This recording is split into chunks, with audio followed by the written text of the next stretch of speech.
Hello दोस्तों, नमस्कार। तो कैसे हो आप सभी दोस्तों। आज का हमारा टॉपिक रहेगा वर्णमाला। और वर्णमाला के अंदर जितने भी विगत भर्ती परीक्षाओं यानी कि प्रीवियस ईयर क्वेश्चन पूछे गए हैं उनका हम सॉल्यूशन करेंगे। आज तक जितने भी क्वेश्चन पूछे गए हैं, यदि दोस्तों आप किसी भी प्रतियोगी परीक्षाओं की तैयारी कर रहे हैं तो आपके लिए बहुत ही रामबाण साबित होने वाले प्रश्न हैं। आइए दोस्तों, बात करते हैं हम पहले क्वेश्चन से। आज का दोस्तों हमारा पहला क्वेश्चन रहेगा, किस विकल्प में अंतःस्थ वर्ण नहीं है। बताइए दोस्तों, वरिष्ठ अध्यापक में पूछा गया क्वेश्चन है।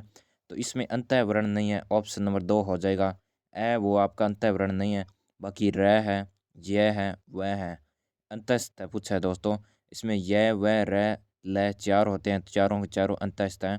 अच्छा क्वेश्चन है, इंपॉर्टेंट क्वेश्चन है। व्याख्या भी बताता चलूंगा दोस्तों। अगला क्वेश्चन है हमारा, इनमें से कौन सा कथन सही नहीं है।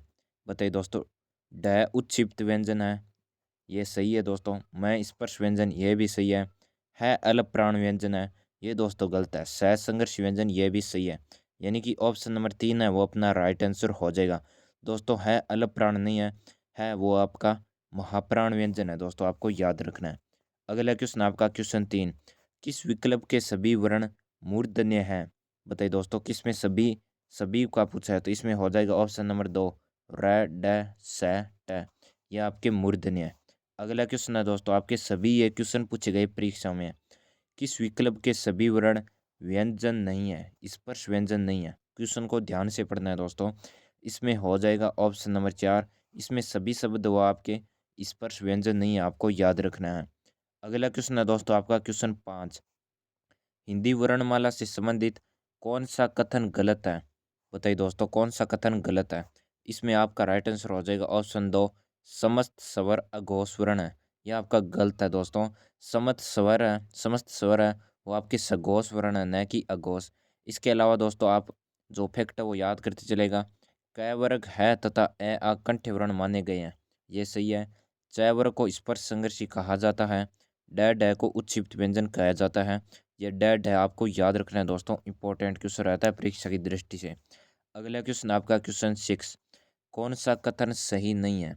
ये दोस्तों वरिष्ठ अध्यापक परीक्षा में पूछा गया क्वेश्चन है। कंठ ध्वनि है, ये सही है। दीर्घ स्वर है, ये भी सही है। ई मूल स्वर है, ये भी सही है दोस्तों। और बड़ा ई संयुक्त स्वर है, ये दोस्तों आपका गलत है, यानी कि ऑप्शन नंबर 4। संयुक्त स्वर की दोस्तों मैं बात करूँ तो आपके 4 होते हैं। कौन कौन से, क्ष, त्र, ग और स्र, आपको याद रखना है। अगला क्वेश्चन है दोस्तों आपका क्वेश्चन 7, निम्न में महाप्राण वर्ण है। महाप्राण पूछा है दोस्तों, तो इसमें आपका राइट आंसर हो जाएगा ऑप्शन नंबर 4 स है। जो उष्म वर्ण होते हैं वो सभी महाप्राण होती है, आपको याद रखना है दोस्तों। इसमें यदि आपके कन्फ्यूज हैं तो मैं बता देता हूँ आपको कि अल्प प्राण कौन कौन से होते हैं। अल्प प्राण एक जो वर्ग होते हैं ना, अपने वर्ग, तो पहले वर्ग का जो वर्ग होता है उसका तीसरा, पहला, तीसरा और पांचवा है वो अल्प प्राण होते हैं। और दूसरा बचा कौन सा, दूसरा और चौथा, ये आपके महाप्राण हो जाएंगे। और सभी स्वर है वो आपके अल्प प्राण में आ जाएंगे दोस्तों, सभी स्वर। और सभी में सभी स्वर है वो आपके अल्प प्राण में आ जाएंगे दोस्तों, आपको याद रखना है। अगला क्वेश्चन है दोस्तों आपका क्वेश्चन 8, इनमें से किस वर्ण के उच्चारण स्थान अन्य 3 वर्णों के उच्चारण स्थान से भिन्न है। इसमें दोस्तों हो जाएगा आपका ऑप्शन 4 स हो जाएगा। क्यों भिन्न है दोस्तों, कि ये तय और ये थ और ये दंत्य स, ये सभी तीनों क्या है, दंत्य है। जबकि ये स ये आपका दंत्य नहीं है, ये आपका मूर्धन्य स है। अगला क्वेश्चन आपका दोस्तों क्वेश्चन 9, इनमें से कौन सा कथन वो आपका गलत है। वरिष्ठ अध्यापक परीक्षा 2018 में पूछा गया क्वेश्चन है। कंठ ध्वनियाँ, ये सही है दोस्तों। स्वर अघोष ध्वनियाँ होती हैं। स्वर दोस्तों आपके अघोष नहीं होती हैं, स्वर है वो आपके सघोष ध्वनियाँ होती है, आपको याद रखना है। इसके अलावा कन्फ्यूज रहता है तो आपको बता देता हूँ दोस्तों। अघोष में जो वर्ग का पहला और दूसरा अक्षर आ जाएगा, और अघोष में और सघोष में आपका तीसरा, चौथा, पांचवा आ जाएगा। तो इसमें 2 नंबर ऑप्शन है वो आपका गलत हो जाएगा। ऊ ओष्ठ ध्वनियाँ का स्पर्श व्यंजन आपको याद रखना है। अगला क्वेश्चन पे चलते हैं दोस्तों हमारे। क्वेश्चन नंबर 10 है दोस्तों हमारा, किस विकल्प में सभी ध्वनियाँ दंत्य हैं। बताइए दोस्तों, किस विकल्प में सभी ध्वनियाँ वो आपके दंत्य हैं, आपको बताना है दोस्तों। इसमें आपका दोस्तों राइट आंसर हो जाएगा ऑप्शन नंबर 4, यानी कि त थ स, ये आपके दंत्य ध्वनियाँ हैं। अगला क्वेश्चन है दोस्तों आपका क्वेश्चन 11, किस विकल्प में सभी वर्ण तालव्य हैं। किस विकल्प में? तो ऑप्शन नंबर एक ई आपका तालव्य है। इसके अलावा च वर्ग वाले सभी तालव्य हैं और ये आपका स है, ये आपका तालव्य है, आपको याद रखना है। अगला क्वेश्चन है दोस्तों आपका क्वेश्चन नंबर 12। ओष्ठ स्वर कौन से हैं? बताइए दोस्तों। ओष्ठ, ओष्ठ का मतलब होता है जिसे हम होठों के द्वारा बोलते हैं, तो ऊ हो जाएगा आपका ओष्ठ। अगला क्वेश्चन है दोस्तों आपका क्वेश्चन 13। इनमें से संघर्षी वर्ण कौन से हैं? संघर्षी की बात करूं तो मैं सहस है वो आपके संघर्षी, आपको याद रखना है। अगला क्वेश्चन है आपका दोस्तों क्वेश्चन 14। यह का उच्चारण स्थान कौन सा है? दोस्तों मैंने आपको बता दिया था यह व रैल है। यह आपके इनके उच्चारण स्थान की बात करें तो यह आपके अंतस्थ हैं और यह आपके हो जाएंगे तालु, यानी कि ऑप्शन नंबर 4।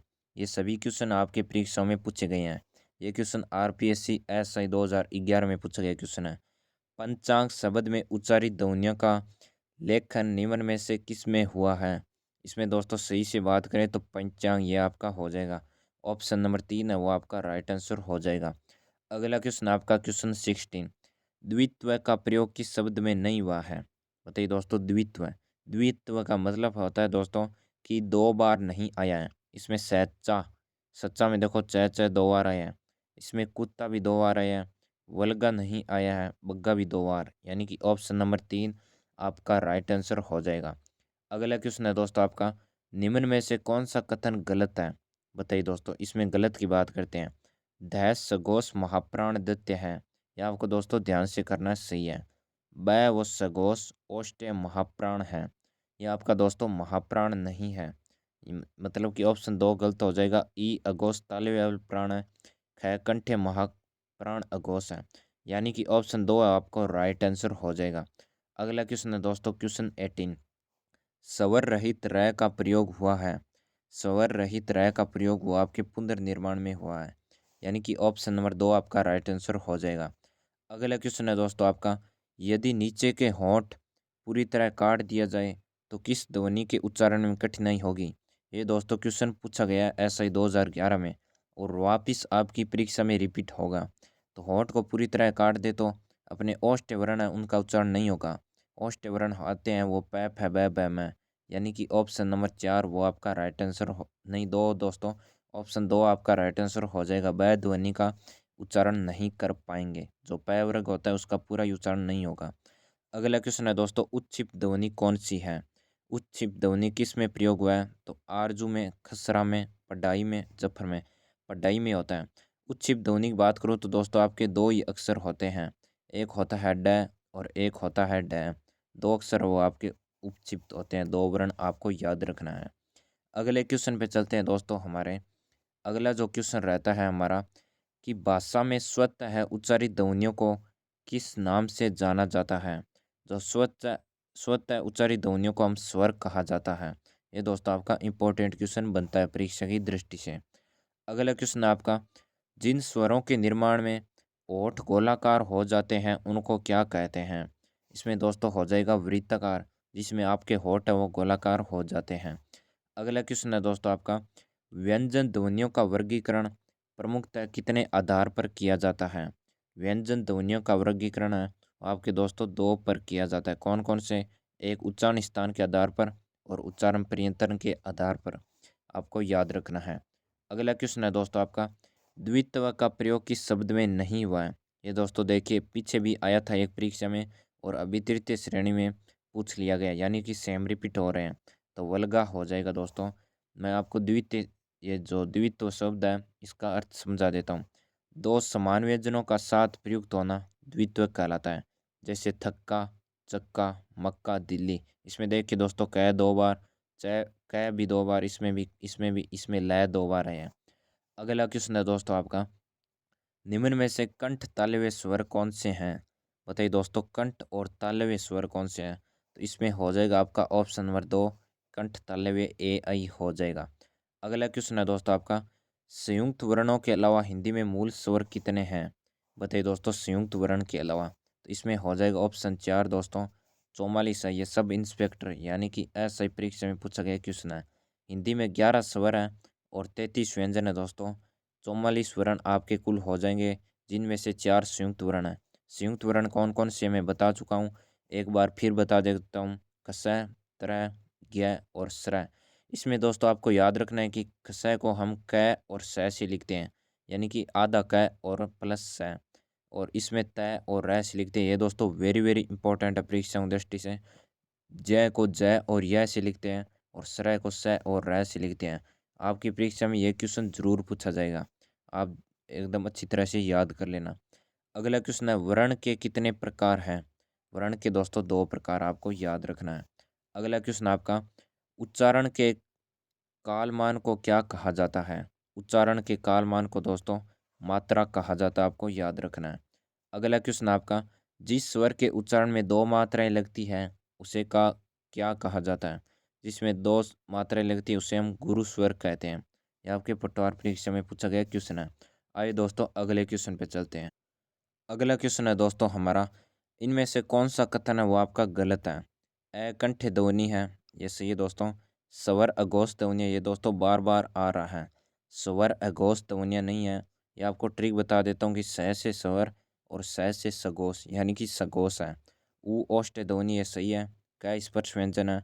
ये आपका ऑप्शन 2 आपका राइट आंसर हो जाएगा। अगला क्वेश्चन आपका, इनमें से किस विकल्प में सभी ध्वनियाँ दंत्य हैं? दंत्य बता चुका हूँ दोस्तों, जो तय वर्ग वाला है वो पूरा दंत्य है। इसके अलावा जो आपका स है ये आपका दंत्य है, यानी कि ऑप्शन नंबर 4 हो जाएगा। अगला क्वेश्चन दोस्तों आपका, इनमें से कौन सा कथन सही नहीं है? बताइए दोस्तों कौन सा सही नहीं है? तो ई संयुक्त स्वर है, ये आपका गलत हो जाएगा, फिर से रिपीट हो गया है। संयुक्त स्वर अपने 4 है दोस्तों। इसके अलावा ऑप्शन की बात करूँ तो अकंठ ध्वनि है, ई मूल स्वर है, आ दीर्घ स्वर है, आपको याद रखना है। अगला क्वेश्चन है दोस्तों आपका, निम्नलिखित में महाप्राण वर्ण है? बताइए दोस्तों महाप्राण वर्ण कौन सा है? तो ऑप्शन नंबर 4 राइट आंसर हो जाएगा। स वो आपका महाप्राण वर्ण है, आपको याद रखना है। अगला क्वेश्चन है, इनमें से किस वर्ण का उच्चारण स्थान अन्य 3 वर्णों के उच्चारण से भिन्न है? तो इसमें मैं बात करूं तो स हो जाएगा, बाकी तीनों वो आपके दंत है। देखिए दोस्तों बार बार ये क्वेश्चन सेम रिपीट हो रहे हैं। तालव्य व्यंजन है, कौन सा है दोस्तों तालव्य व्यंजन? तो तालव्य व्यंजन की बात करूं तो च छ ज ज, यानी कि च वर्ग है वो आपका तालव्य व्यंजन है। अगला क्वेश्चन आपका क्वेश्चन, कौन सा वर्ण औष्ठ्य नहीं है? औष्ठ्य नहीं है तो वह नहीं है दोस्तों, ये वेरी वेरी इंपॉर्टेंट क्वेश्चन रहता है। ऊ औष्ठ्य है, बड़ा ऊ भी औष्ठ्य है, आ भी औष्ठ्य है, आपको याद रखना है। अगला क्वेश्चन आपका, ड का उच्चारण स्थान है? बता चुका हूँ दोस्तों, ड का उच्चारण स्थान मूर्धा हो जाएगा, यानी कि दोस्तों जो ट वर्ग आता है वो आपका पूरा का पूरा जो मूर्धन्य है। ट वर्ग है वो आपका पूरा का पूरा मूर्धन्य है, ट वर्ग। अगला क्वेश्चन है, किन ध्वनियों को अनुस्वार कहा जाता है? अनुस्वार की बात करें तो हम ऑप्शन 1 यानी कि स्वर के बाद आने वाली नासिक की ध्वनियाँ हैं वो आपके अनुस्वार कहा जाता है। अगला क्वेश्चन आपका, कौन सा वर्ण घोष नहीं है? कौन सा वर्ण? तो ऑप्शन हो जाएगा 2 यानी कि 6 वर्ण वो आपका घोष नहीं है। अगला क्वेश्चन है दोस्तों आपका, अलग प्राण ध्वनियों का समूह कौन सा है? अलग प्राण ध्वनियों का समूह है, ऑप्शन 2 हो जाएगा राइट आंसर। ये है च छ और ज। ये दोस्तों आपके लगभग आपके 50 क्वेश्चन कंप्लीट होते हैं जो प्रीवियस ईयर क्वेश्चन वर्णमाला के टॉपिक से पूछे गए थे। इसमें दोस्तों यदि आप हिंदी की कोई भी परीक्षा देना चाहते हैं या दे रहे हैं तो आपके एक भी प्रश्न है वो मुझे लगता है कि बाहर नहीं जाएगा। इसमें दोस्तों आपको याद रखना है। ओके दोस्तों, आपको बताना है कि आज के 50 क्वेश्चन कैसे लगे। इसी तरह से टॉपिक से और देखने के लिए हमारे चैनल की प्लेलिस्ट से आप ज़रूर देखें। ओके दोस्तों, बहुत बहुत धन्यवाद।